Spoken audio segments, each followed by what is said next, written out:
Welcome to Digimon. Hello and welcome to Digimon and welcome to another video. If you're liking this sort of content, please make sure to like the video, subscribe to the channel and ding that notification bell so you're not missing out on any of the latest content. Apologies if you can hear a fan in the background. It is incredibly hot in the UK currently, and I know there are people who will be watching this who will be like, it's never hot in the UK, what are you on about, mate? Well, they're probably not saying mate because, you know, you guys aren't British, but, you know. Anyways, it's just a humidity thing. We're an island nation, we're more humid, and where I live, we're also the furthest possible way from the sea, as you could be. So I've got no cool sea breeze here, hence I've got my tower fan on, so apologies if you can hear it. I don't know if it'll come up on the mic, but it might. Anyways, we have to talk about this, which is a worrying trend in Digimon releases as of mainly the last set, BT21, and then definitely BT22, which is SR and above Tamers. Now, this is something that is not new to the card game. This is something where we originally started with the very first SR Tamer, which was Mirai, from way back in BT11, who came alongside the very first Secret Rare Tamer, which was Rena. Now, Bandai, of course, then, you know, heard all of the crying wallets of every Ulforce Vidramon player, and, you know, decided to give everyone a bit of a lull from Tamers of that higher rarity. Until EX6, when we then had another copy of Mirai, this time a Secret Rare, thus making every Mastemon player cry for their wallets, because now they have to get both a Super Rare and a Secret Rare. And on top of that, the new rare that they get from BT22, the lowest rarity Mirai, is only really good for them if it can play out either of these two ones, which is kind of dumb. Anyways, fast forward. We go on to BT20, where we get our next SR Tamer, which was Cool Boy. The only one of that set, which is fair enough. He is quite a strong effect. You know, he's got the memory gain, he's got all of this sort of stuff, got the Mekamon playing out. I think that's fairly justified. It was just one from that set. Then we get to BT21, the Pro Tag set.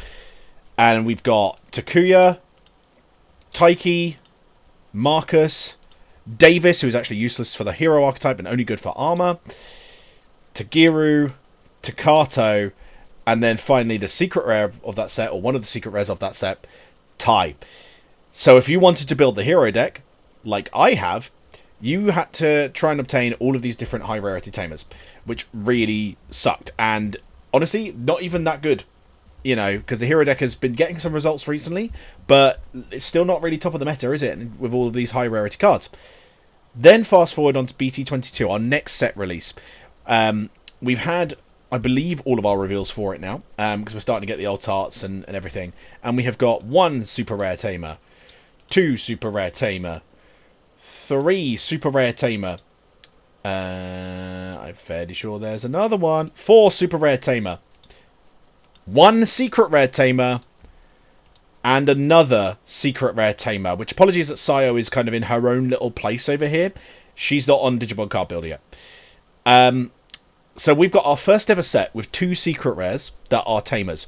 And this is a daunting prospect for anyone looking to build the new CS deck, so the Cyber Sleuth deck. If you're looking to build it, you're going to have to get copies of the Sayo, copies of the Kyoko, not necessarily 4-offs, let's be honest, not necessarily 4-offs, but that is going to be difficult. And it's a little bit of a worrying trend that we're getting these really high rarity tamers in such big bulk within the set. It's something that I know a lot of the guys in the team are put off by building, you know, by buying boxes and you know, stuff like that, because they don't want to pull a bunch of tamers. I know plenty of the guys who didn't get BT21, and now I know plenty of the guys who are not planning to get BT22 because of this. They're planning to get the singles instead, which honestly is, you know, singles are absolutely the most responsible way to buy any sort of card. You know, I would absolutely say that.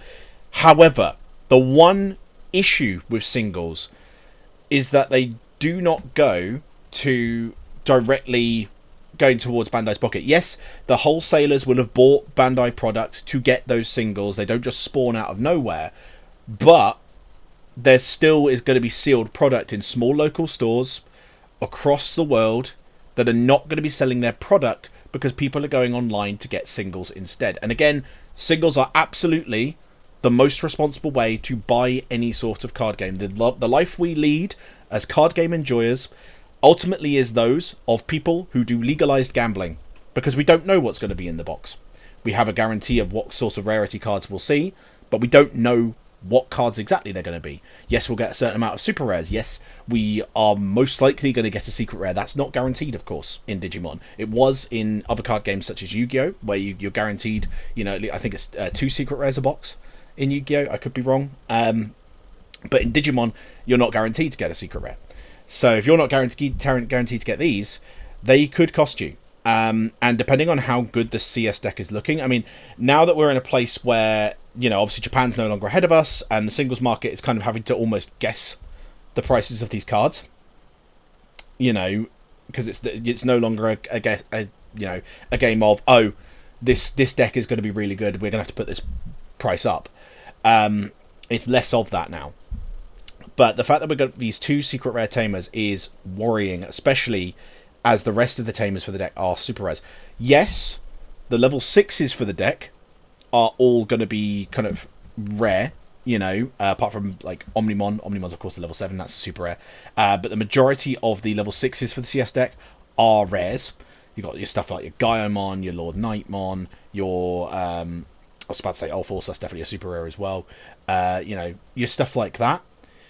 But this is a bit of a worrying trend. I think ultimately, for me anyway, it doesn't matter too much, because I think the balancing of the rares, of the level 6s and the tamers. The only thing I would say is that with these secret rare tamers don't necessarily have a replacement.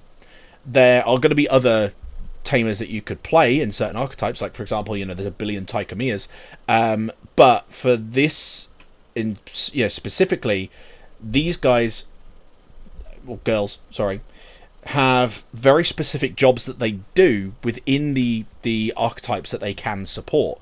Kyoko, of course, is a memory setter, so that's going to be great for the CS archetype.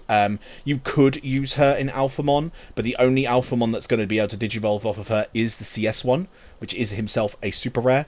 So that is another kind of high rarity card off the bat. Very archetype specific. Because it is archetype specific, that could drive the prices down. We've seen that before. For example, the BT17 Greymon, which was quite archetype specific, was not a very expensive secret rare when first releasing. I think it was selling for like £17 in the UK, which is still quite a lot for a shiny piece of cardboard, I'll grant you. But in card game, markets, that's not that bad. If you're looking at other card games, like say for example Yu-Gi-Oh, where things are way more generic, then the things are going to be much more expensive in general. I think the cheapest secret rare I think I ever pulled in Yu-Gi-Oh was maybe about 30 quid, and the most expensive was around about 80 in terms of how much you could sell it for. So there's definitely a bigger divide there. So the thing with Kyoko is that she is a lot more archetype bound, so I'm not too worried about her becoming too pricey.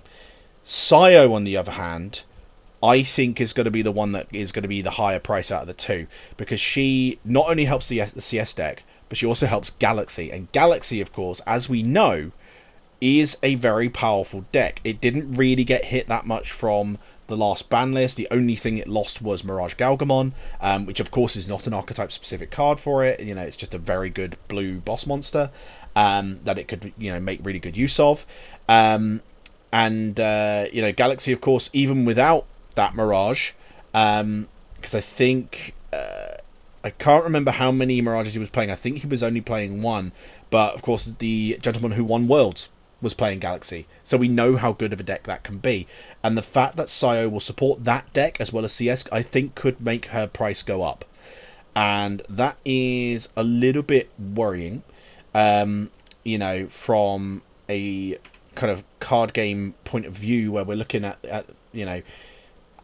we're looking at trying to make it so that these cards are a little bit easier to obtain in certain instances, not harder. I mean, on the other hand, are these secret rares necessarily ones that you're going to play 4 of, as I mentioned earlier? Probably not. You know, you've still got the Ko and Sayo Tamers for Galaxy. They're still going to be absolutely pivotal to the deck. Kyoko, as I mentioned, has got a very very singular purpose as a secret rare. But the thing I'm more worried about is not necessarily the prices of these cards when they become singles. It's going to be the availability of them. Because if you've got players that are not looking to open product because of the fact that you're going to open a bunch of Tamers, it does worry me. Because it is something, it's a little bit of a trend. You know, like I said, saw a lot of my guys, you know, not buying BT21 for that purpose. Same with a fair few people, I would dare say. You know, I mean, I myself, I didn't buy BT21. I bought stuff off singles. You know, I did not go for that set. I did not open a box of it because I didn't want to open a bunch of stuff I didn't need. You know, whereas in general, especially when they're these more specific ones, if you're pulling cards from the boxes, you've got a higher chance of being able to trade for them. Not everyone is going to be building CS because of the fact you've got 2 Tamers that are at secret rare. Could, on the flip side, if less people are looking to build it, could that mean they're more available for those that do? There is that argument to be made.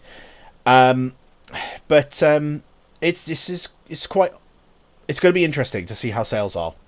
Obviously, my local store is definitely not the definition of every store in the world. You know, you guys let me know in the comments what you guys are feeling. But yeah, this is a little bit of an odd one. I did want to talk about this one just because it really just ground my gears the wrong way, having two secret rare slots being dedicated to Tamers who both support the same deck. Yes, Sayo does support Nightclaw, Galaxy, whatever as well. But ultimately they both are secret rares for the same deck from the same set, which seems a little bit dumb and inaccessible if you're wanting people to play that deck. If you're wanting people to buy product.